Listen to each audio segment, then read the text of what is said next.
sazım gibi mesele,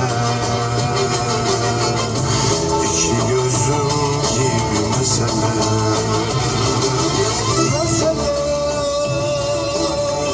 Bir sevda türküsüdür mesele, aşkımın öyküsüdür mesele. Yeryüzü gökyüzüdür mesele, mesele.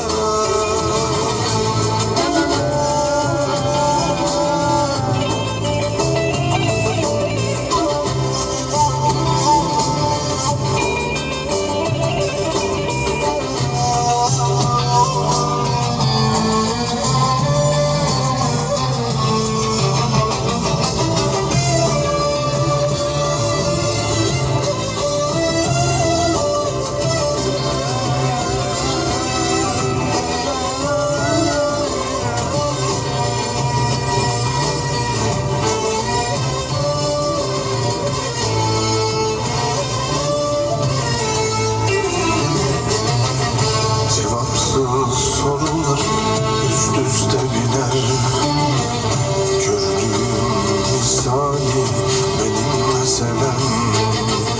Cevapsız sorular üst üste biner, gördüğüm misali benim meselem.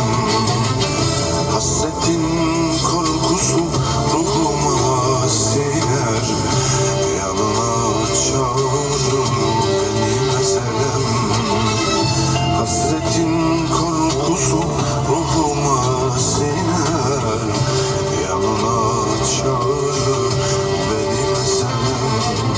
Meselem alın yazım gibi meselem,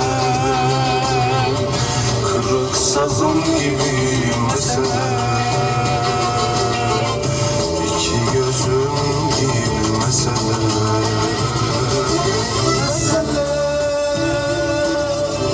Bir sevda türküsüdür mesele, aşkımın öyküsü